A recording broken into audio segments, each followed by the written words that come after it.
hallelujah.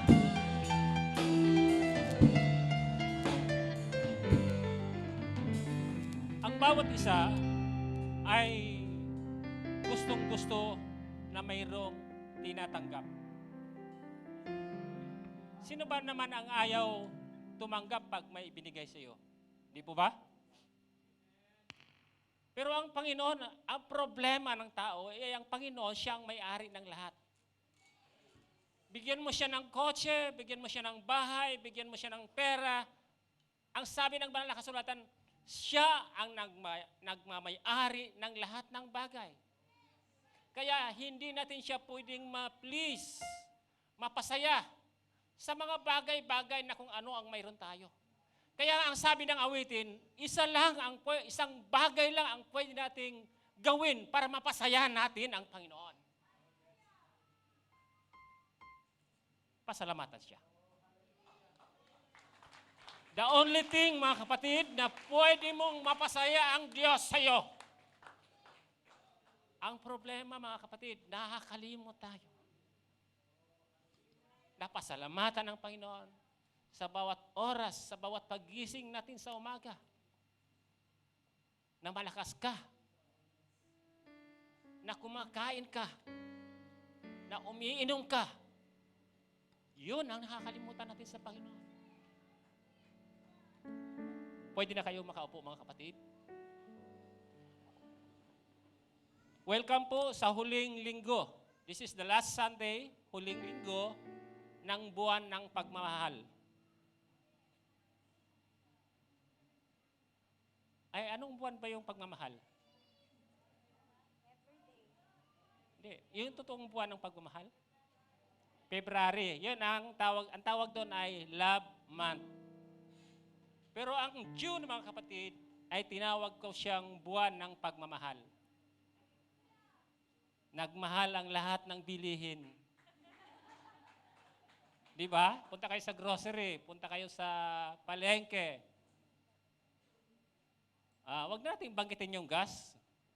Magkano lang ba yun naman yung diesel? 85 lang. Mabuti na lang, wala akong kotse. Praise God, no? Nagmahal ang lahat ng bilihin, mga kapatid. Praise God. Kaya nga, salamat. Sana pagdating natin ng July, mga kapatid, ay bumaba na lahat, mga kapatid, ang bilihin. Parang imposible yan, no? Pero wala pong imposible sa ating Panginoon, mga kapatid.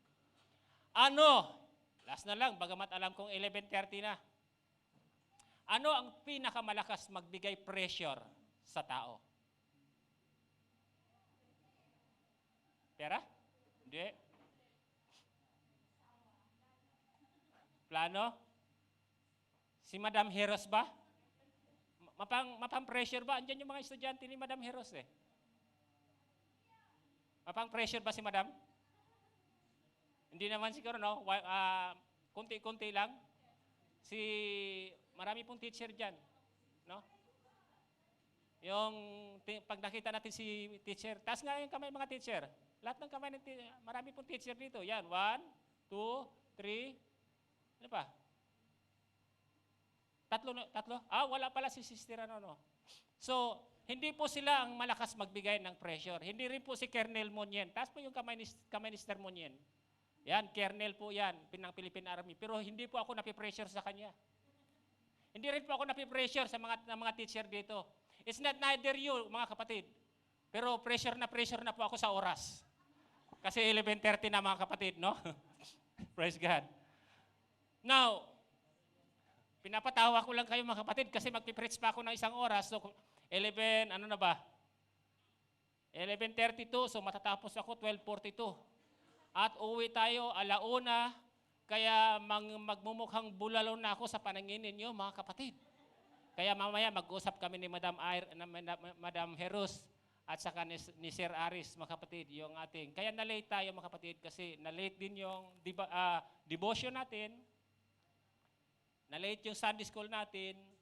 Kaya nagkaroon ng pressure. Alam nyo ba, napansin nyo ba doon sa mga awitin natin kanina? May pressure. Kaya ang sabi ko sa inyo kanina, pinakamalakas magbigay pressure, yung malilate ka na sa klase, yung malilate ka na sa trabaho. No? Hindi naman talaga actually si boss yung kinakatakutan mo doon kung hindi yung time itself, mga kapatid. Yun yung pinakamalakas. 2 months from now, magsi-senior citizen na ako. Hindi po ako nape-pressure doon sa aking pagiging senior. No? Hindi po ako nape-pressure doon. Gustong-gusto ko ngayon, mauuna ako lagi sa pila. No? Pumunta ako sa Pelco nung isang araw. Ang haba ng pila, pang 50 yata ako. Pagpasok ko sa gate, sabi ng guard sa akin, "Sir, kung senior na po kayo, mauna na kayo." Nag-isip ako. Sabi ko, hindi pa. Praise God.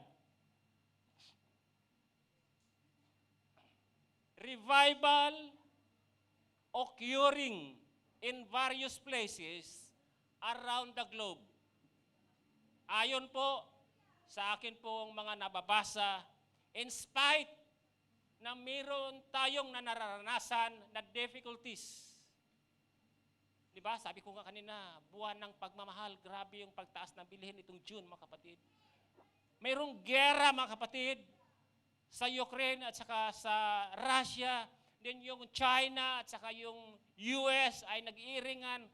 Mayroong gera, halos nakapalibot sa atin, mga kapatid. South Korea at saka North Korea, Japan, mga kapatid. Yung World War III ay nakaabang, mga kapatid. No?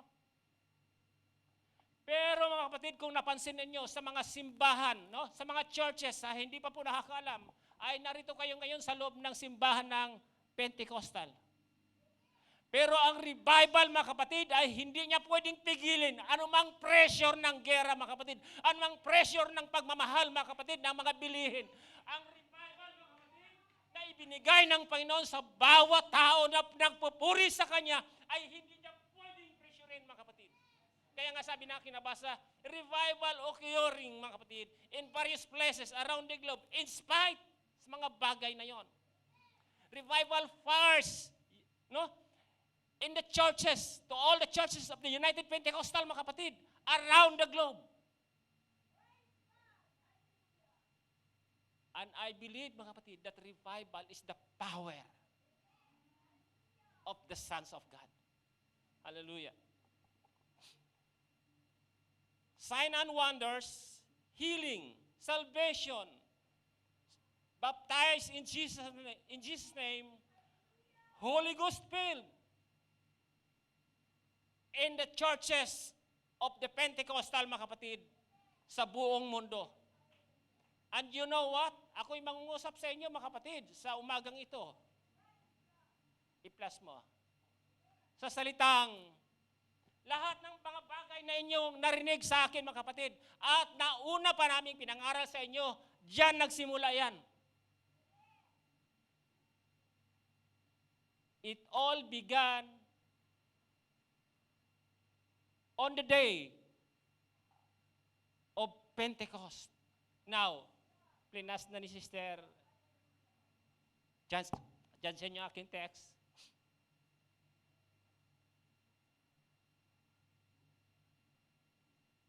Dito ako banda. Ano ang ibig sabihin ng Pentecost? Sige, kung maalala ninyo, kung hindi, okay lang. Brother Billy, ano ang ibig sabihin ng Pentecost?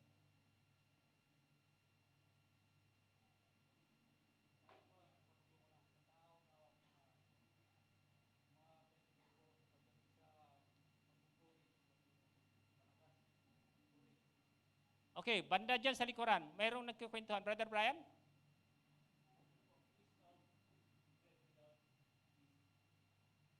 Amen.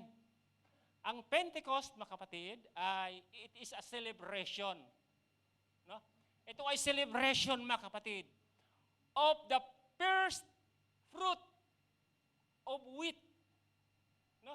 It is a celebration, kaya kung napansin niyo sa aming mga bisita, para kami nagse-celebrate dito. Ano ang sineselebrate namin? Ang sineselebrate namin, yun yung nangyayari sa panahon ng Pentecost, mga kapatid. Now,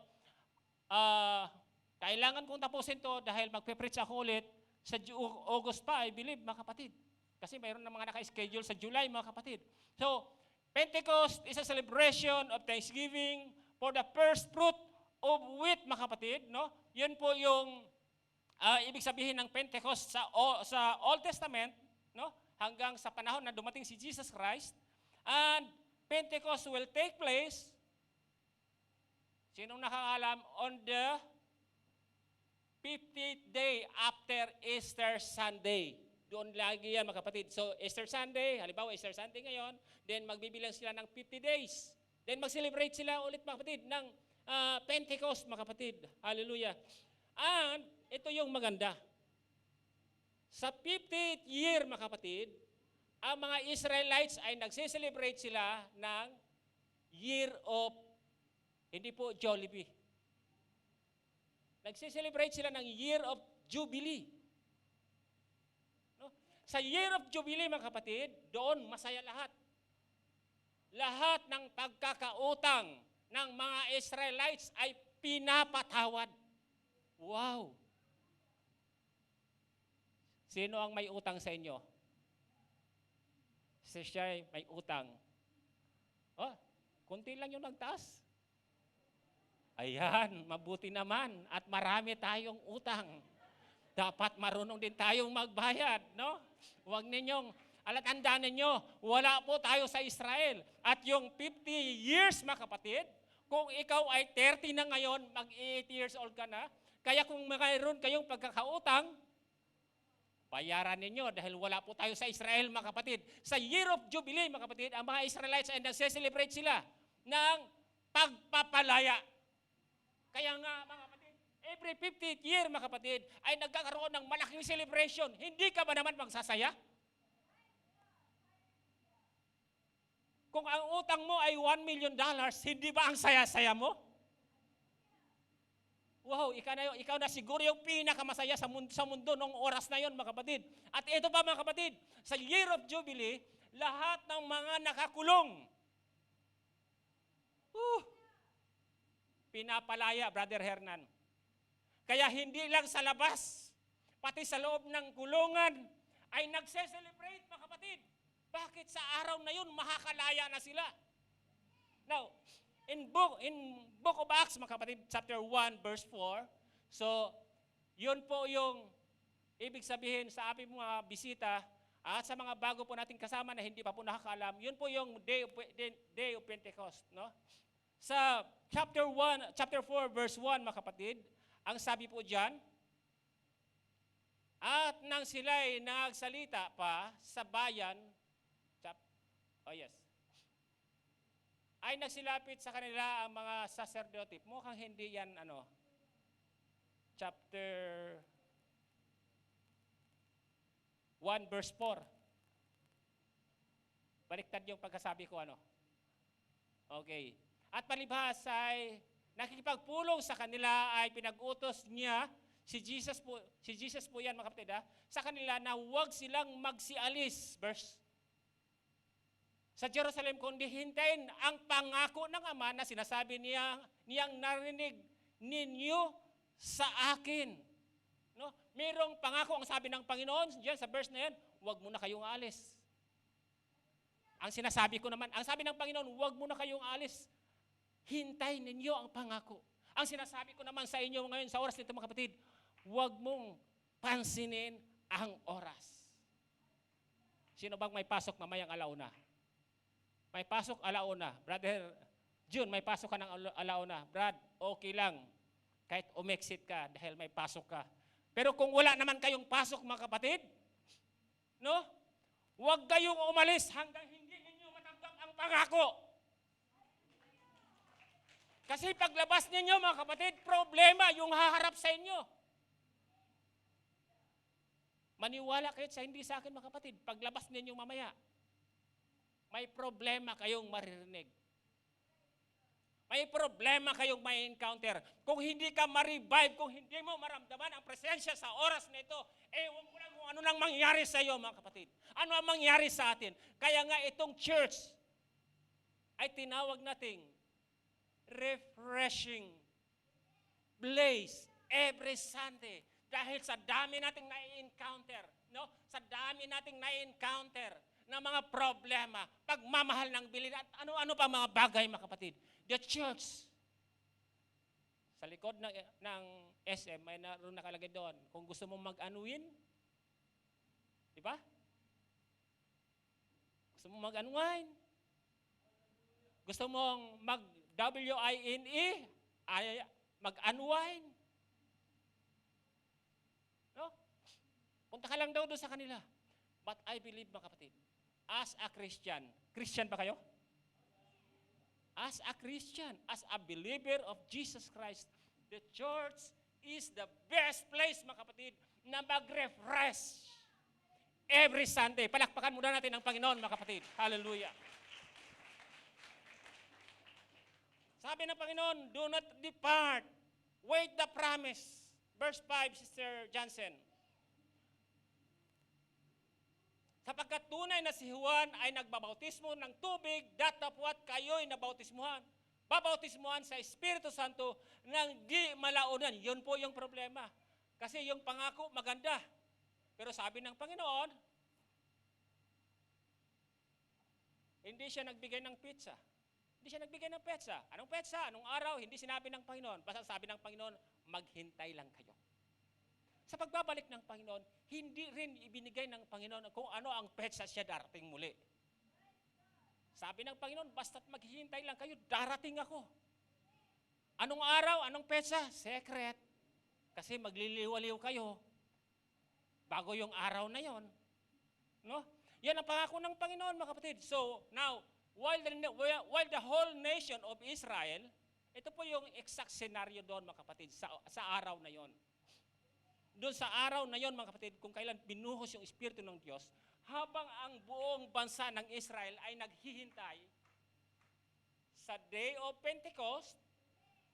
Ano ulit yung Day of Pentecost? Wala nang nakarinig, bulalo. Okay, it is a celebration. Madam Shai, Madam Heros, tanong mo nga sa mga estudyante mo bukas kung ano ang ibig sabihin ng Pentecost. Praise God.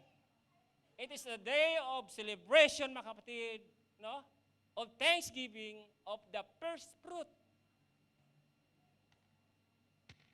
First fruit ng wheat. Ano yung wheat, mga kapatid? Trigo. No? Yung unang bunga, yun yung sineselebrate nila, mga kapatid.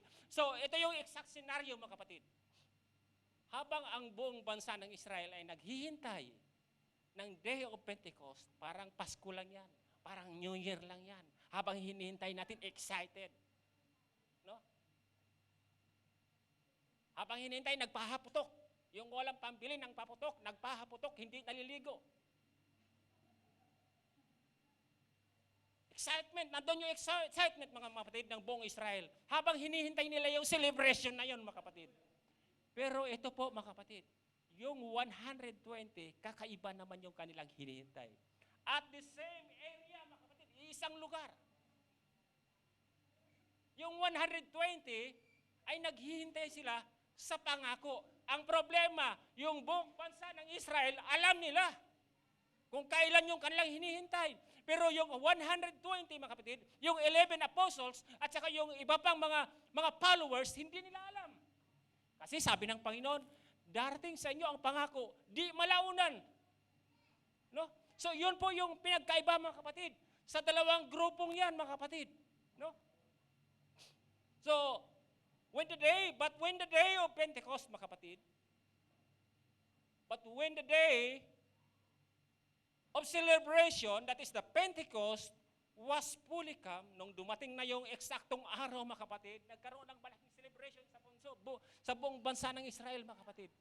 Nagkaroon ng celebration, mga kapatid, lahat ng kalye, lahat ng bayan, lahat ng probinsya ng Israel, nagkaroon ng malaking celebration.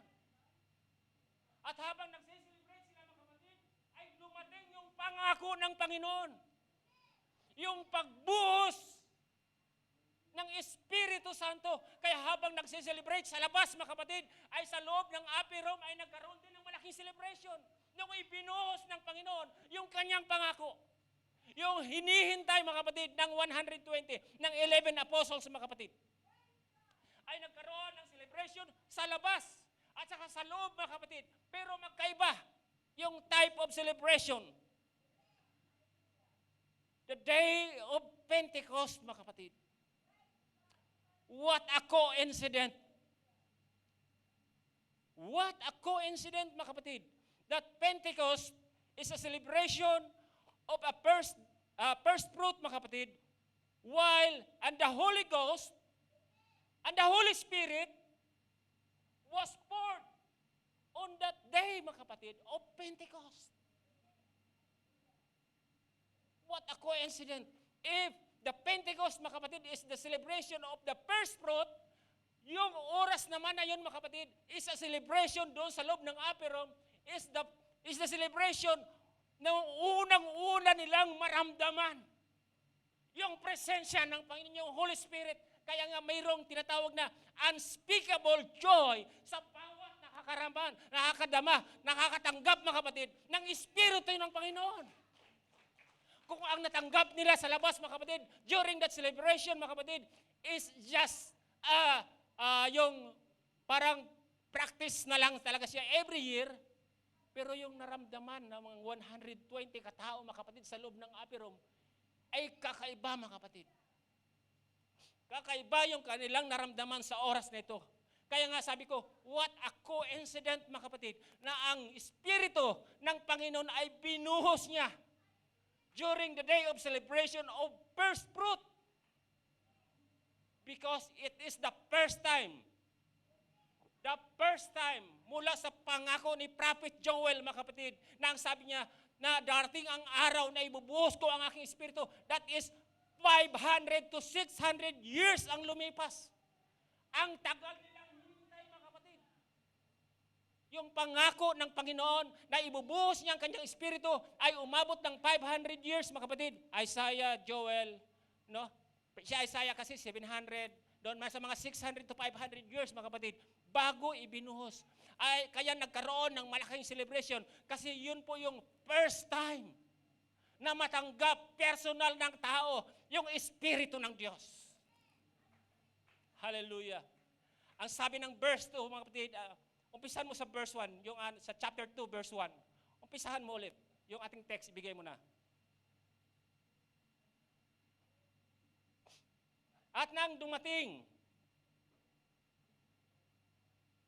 nga ang araw ng Pentecostes, silang lahat ay nagkakatipon sa isang dako. Ang tawag po dyan, mga kapatid, is the upper room. Sige, Sister Jansen. At biglang dumating mula sa langit ang isang ugong, a sound, mga kapatid, from heaven, na humahagibis, na gaya ng malakas, hanging malakas, at pinuno the whole room. Yung buong kwarto, mga kapatid, ng upper room ay pinuno ng Panginoon ng kanyang Espiritu.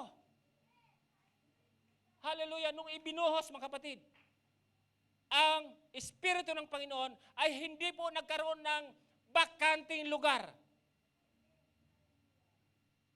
Ang sabi ko, hindi po nagkaroon ng bakanting lugar. Ang sabi ng banal na kasulatan, lahat ng area ng upper room ay napuno ng presensya ng Panginoon. Now, ang problema kasi, mga kapatid, kung bakit hindi natin natatanggap, kung bakit hindi natin nararamdaman, kung bakit hindi natin na-experience yung na-experience nila doon sa panahon ng Day of Pentecost, mga kapatid, kasi mayroong emptiness. Sabihin po natin lahat, emptiness. Mayroong emptiness doon sa ating pagsasamba, mga kapatid. Mayroong emptiness doon sa ating pagpupuri sa Panginoon, mga kapatid. Ang hinahanap ng Panginoon, mga kapatid, ay pagpupuring nagmula sa ating puso. Kaya sa oras na ito, bago ka umalis, kung gusto mo maramdaman ang paghibo, ang presensya, ang Espiritu ng Diyos, mga kapatid, kailangan mong purihin ang Panginoon. Kailangan mo siyang pasalamatan. Huwag mong pabayaan na magkaroon ng bakante doon sa iyong puso. Huwag mong pabayaan na magkaroon ng bakante doon sa iyong isip.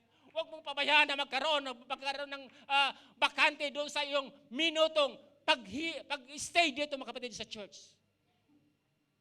Para maramdaman mo ang presensya ng Panginoon. Palakpakan natin muli ang Panginoon, mga kapatid.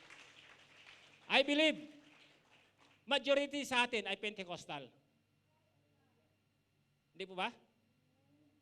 Siguro mayroon tayong mga bisita na mga more or less 15 to 20. Pero majority sa atin mga kapatid ay Pentecostal. Ang Pentecostal mga kapatid ay hindi po katulad ng hinihiling na fundraising ni yung anak ni Sister Michelle. Water pump. Ang water pump ba ay pag tinapat mo yung balde mo, mapupuno? Hindi. Kailangan mong bombahin. Kung minsan yung pagpupuri natin mga kapatid, parang bomba, parang water pump. In spite the fact mga kapatid na tayo ay mga Pentecostal na sa mga maraming panahon, pero bakit parang bomba tayo mga kapatid? Parang water pump tayo mga kapatid. Parang poso pala. Di ba? Pag hindi sinabi ng MC, sabihin natin lahat, praise the Lord, hindi rin natin masabi-sabi mga kapatid. Para tayong poso mga kapatid. Praise God. Hallelujah. Now, every Pentecostal must experience the outpouring of the Holy Ghost, of the Holy Spirit. Ulitin ko mga kapatid, every person, kasi ang pangako ng Panginoon, I will pour out my Spirit upon all flesh. Yun yung pangako ng Panginoon. Sabi ng Panginoon, no, ibubuhos ko ang aking Espiritu sa lahat ng laman, sa lahat ng tao. Wala siyang pipiliin, wala siyang sasantuin. Kung gugustuhin mo, ibibigay sa iyo ng Panginoon. In spite of fact, kahit na ikaw ay mahirap, kahit na ikaw ay maraming problema, pero kung pupurihin mo ang Panginoon, sa oras na ito, I believe mga kapatid, na bago ka lumabas sa pintong yan, ay pwede mong maramdaman ang paghibo ng Panginoon at pwede kang ma-refresh. Gaano man kalaki ang problema mo ngayon, ang pangangailangan mo ngayon. I believe mga kapatid, bago ka lumabas sa pintuang yan, ay pwede mong maramdaman ang paghibo ng Panginoon. Pwede kang ma-refresh mga kapatid.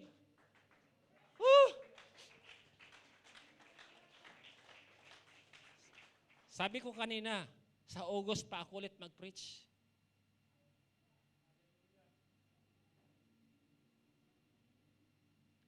Kaya lahat ng pwede kong sabihin mga kapatid, bago magtapos ang buwan ng pagmamahal, ay kailangan ko nang sabihin sa inyo mga kapatid. Kasi sa July at sa August, hindi ko alam kung magmumura ba o magmumurahan. Dahil sa mahal ng bilihin. Praise God. Palakpakan nga natin muli ang Panginoon mga kapatid. The outpouring. Okay, kunti na lang ito mga kapatid. 11:56. The outpouring of the Holy Spirit, it changes everything. Sa mga nakakaalam at hindi pa po nakakaalam, alam niyo ba si Apostle Peter mga kapatid, na madalas nating nakikita may dalang manok? Di ba yung revolto ni Peter kung minsan mga kapatid, merong manok na hawak-hawak? Kung minsan naman ang susi naman ang hawak-hawak? At kung minsan pag nakita ko, ano ba talaga ang dala ni Peter? Manok ba o susi? Sir Chen, ano ba talaga ang dala niya? Manok ba o susi? Alam niyo mga kapatid, itong si Peter mga kapatid, siya sa pinaka-leader ng 12 apostles. Pero alam niyo ba, na minsan, pinagkaila niya ang Panginoon 3 beses. Sabi ng mga tao, hindi ba kasama mo yung Jesus na yan? Sabi ni Peter, dumura pa siya. Hindi ko kasama, hindi ko kilala yung taong yan. Grabe yung pagkaila, grabe yung ginawa ni Peter na yon. Isa pa, si Pedro mga kapatid, lumubog sa tubig. Sabi ng Panginoon, sabi ni Peter, Lord, papuntahin mo naman ako dyan. Palakarin mo naman ako sa tubig. Sabi ng Panginoon, come. Lumakad si Peter mga kapatid, but because of doubt, nung makita niya na yung alon, kaya nga kuminsan mga kapatid, pag nakita natin yung problema, bundok, nagkakaroon tayo ng doubt sa ating puso. sa ating isip. Pero sabi ko nga kanina mga kapatid, the outpouring of the Holy Ghost, the Holy Spirit mga kapatid, it changed everything. And it also changed Peter, mga kapatid, na minsan na nagkaila sa Panginoon, na minsan lumubog sa tubig. Pero nung matanggap niya yung Espiritu ng Panginoon sa Day of Pentecost, nung siya'y ipako sa cross, sabi ni Peter, mga kapatid, alam niyo ba na si Peter ay pinako sa cross? Sabi ni Peter, hindi ako, ano ba yung term na ginamit? Hindi ako karapat-dapat na mamatay katulad ng aking master. So sabi ni Peter, ipako niyo ako pabaliktad. So binaliktad yung cross, mga kapatid, at doon si Pedro, mga kapatid, pinako. That changed, mga kapatid. The outpouring of the Holy Ghost, the Holy Spirit, mga kapatid, changed everything. Kaya nga kung gusto mong mabago, yung iyong pananaw, what is Christian? The same lang pala. Kung gusto mong mabago ang iyong pananaw sa oras na ito, kung gusto mong mabago ang iyong pananaw na kaya mong pagtagumpayan ang problema, kung gusto mong mabago na masabi mong kaya kong bayaran yung aking mga utang, na kung gusto mong mabago, na pwede mong malampasan anumang uri ng pagsubok at problema na iyong naranasan ngayon, isa lang ang kailangan mo. Kailangan mong maramdaman ang paghipo ng Panginoon bago ka lumabas sa pintuang.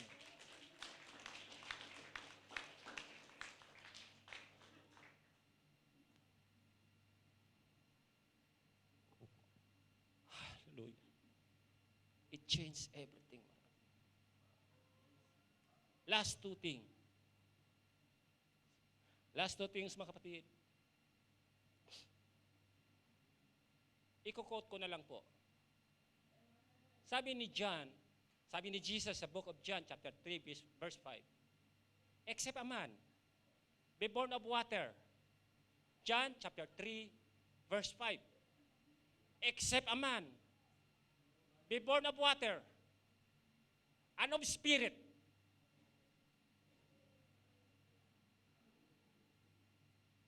Sinong gustong pumunta ng langit?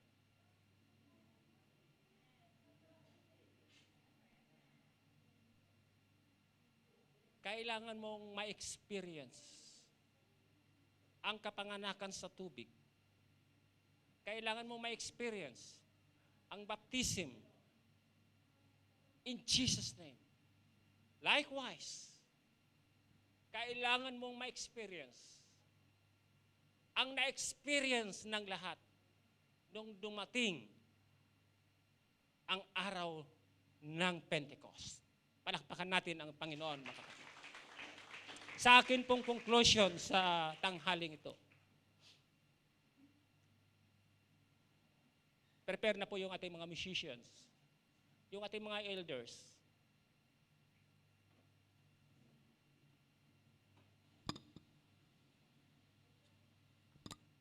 Sa akin pong conclusion, kung bakit madali tayong matisod, kung bakit madali tayong manghihina, kung bakit ang dali nating magduda, ipinakita na sa atin ng Panginoon yung Kanyang kapangyarihan. Ipinakita na sa atin ng Panginoon ang Kanyang pagmamahal. Sa amin pong mga bisita, bagamat karamihan sa inyo ay nasa edad na teens pa lang. Pero I believe, mga kapatid, no, na naunawaan ninyo kung ano yung pagmamahal ng Panginoon. Kami ay nagpapasalamat na kayo ay sumama kay Madam Shaira Perus sa lugar na ito. Pero hindi po kami ang lubos na nagagalak kung hindi ang Panginoon. Sabi po mga bisita, I believe na mayroon kang problema na dala-dala ngayon. Sa bawat Pentecostal na narito ngayon, hindi hindi ako naniniwala. Brother Johnny, kahit nagturo ka ng Sunday school kanina, hindi ako naniniwala na wala kang problema. Sa lugar na ito, kung saan pinakamarami ang matagal na sa Pentecostal, hindi ako naniniwala na kahit panay ang pasyal ninyo sa SM, wala na kayong problema.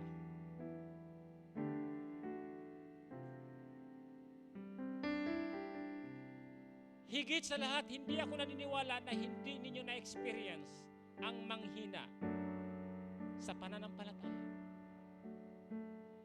Habang hinihiling ko ang lahat na tumayo sa oras na ito,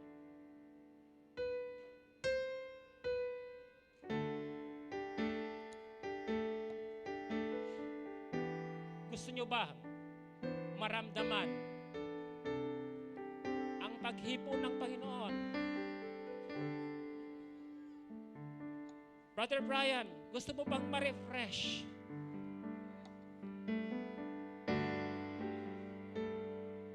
Pero hindi mangyayari sa atin yan, kapatid. Hindi mangyayari sa iyo yan. Kung tatayo ka lang dyan at maging spectator, hindi mangyayari sa iyo na ma-refresh, na maramdaman mo ang presensya ng Panginoon kung tatayo ka lang yan dyan. Na wala kang gagawin at nagmamasid ka lang.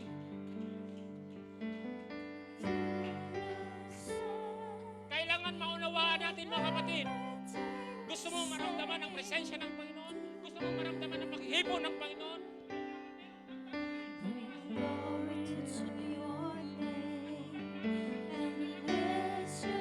Hindi ka naman tatanggap ng pera sa iyong magulang kung wala kang gagawin.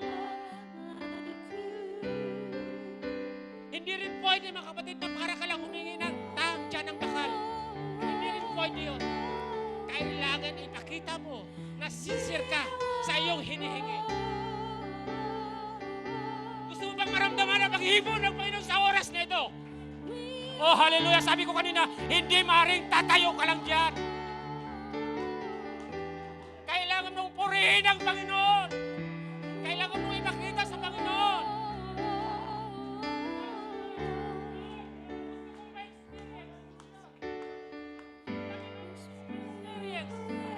Ang na-experience ng mga apostoles sa panahon ng Pentecostes. And I believe, mga kapatid, na hindi na natin kailangang maghintay pa ng June ulit. Hallelujah! Bago ko mo ibigay kay Brother Dawes, mga kapatid, hindi na natin kailangan pang maghintay ng June 2023. Ngayon pa lang, pwede mo nang maramdaman ang presensya ng Panginoon. Hallelujah! Oh God! Hallelujah! Hallelujah! Praise God, we want the Holy Ghost, right? We want the rebaptism of the Holy Ghost. Before we do that, we need to ask repentance from God. Manalangin tayo ng humingi ng kapatawaran sa Panginoon. We need to pray to forgive us sa lahat ng ating pagkakamali, mga kapatid. Hallelujah! Come on! Let's pray in the name of Jesus. Panginoon, naririto kami sa iyong banal na harapan. Humihingi ng kapatawaran sa mga nagawa po namin, mga pagkakamali, mga kasalanan, O Diyos. Mula sa aming puso, aming hinihingi ng kapatawaran ng mga bagay na nagawa namin, Panginoon. Hallelujah! Hallelujah! In the name of Jesus! In the name of Jesus! Now we must praise Him. Now we must exalt His name. Let's shout hallelujah.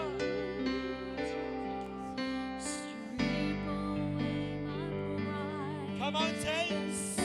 Gusto mo ng banal na Espiritu Santo, right? Hindi mahirap tanggapin yan, mga kapatid. Buksan mo ang iyong bibig at pasalamatan ang pangalan ng ating Panginoong Yesus. The name above every name. That name is Jesus. Come on. Shout out loud. In the name of Jesus. Hallelujah.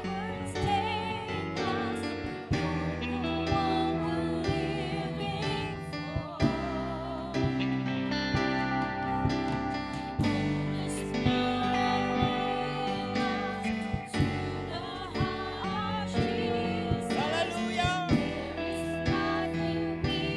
Open your mouth and worship Him. Let's make a joyful noise unto the Lord. Hallelujah. Receive the Holy Ghost in the name of Jesus. Refresh your spirit in the name of Jesus.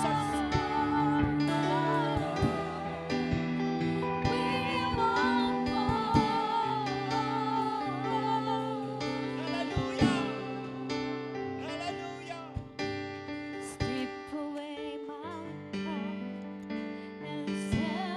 Just like the day of Pentecost, they worship the name Jesus. They exalt the name of Jesus. Suddenly, the Spirit of God moves in their midst. These things can happen in our midst today. Hallelujah.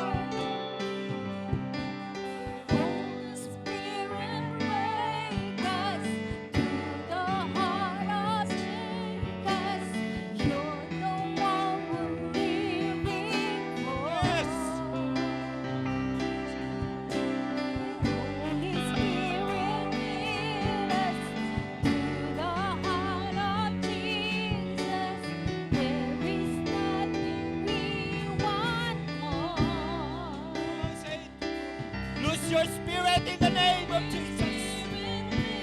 He's here with us. Jesus is here. Lose yourself in the name of Jesus.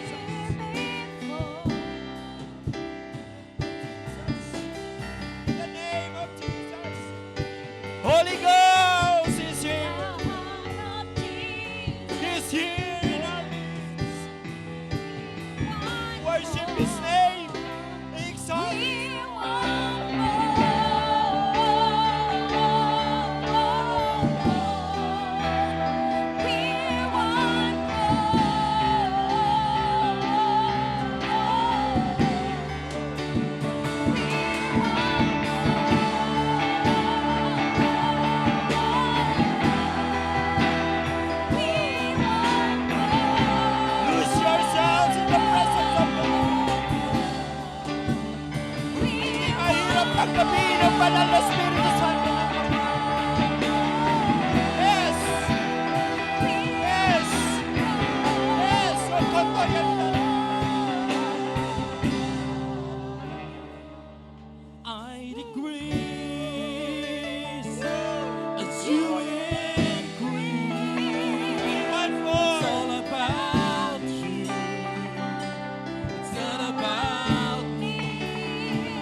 praises. Let me hear your praises. From my heart to the heavens. Yes, it's all about you. Yes, it's all about you. One more time, say. To the heavens. Jesus be the center. It's all about you.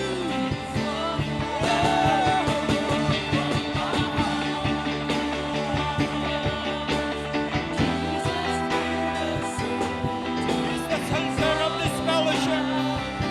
He's the center of this worship.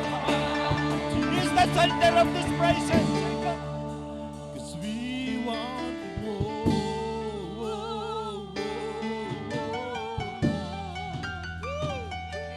Come on, sing. Shout out loud to Jesus. Shout hallelujah.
a joyful noise unto the Lord.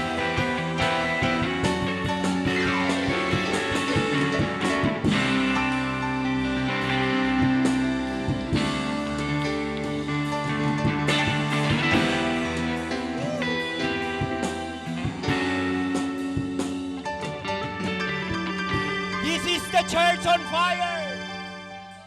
Let's make a joyful noise unto the Lord. Let's celebrate in the Holy Ghost. This is the church on fire.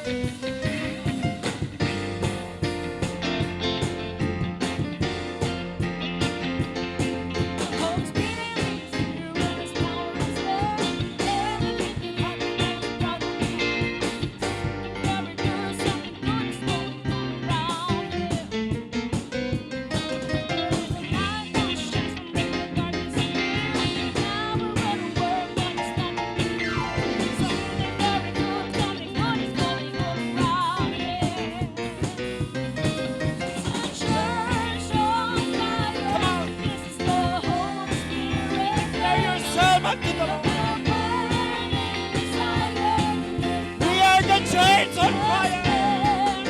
Let a fire burn in every heart to light the way defeat the dark. Let the flame of love burn higher. This is the church on fire. The Holy Spirit is here and His power is real. Anything can happen, let it follow me. Something very good, something good is going on around here. There is a light that shines from the darkness of fear. The power of the word understanding me. Something very good, something good is going on around here. This is the church on fire.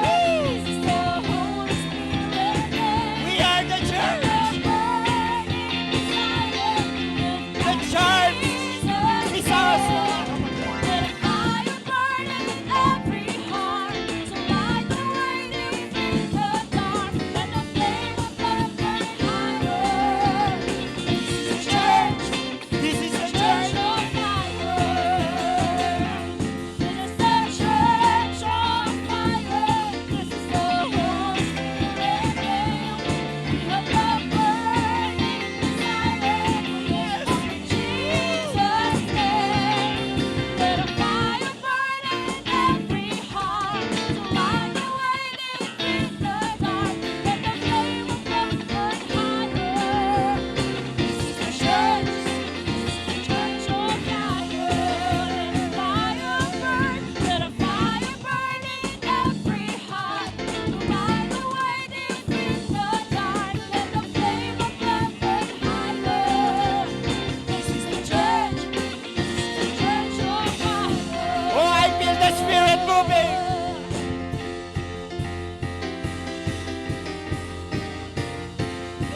I feel the Spirit moving.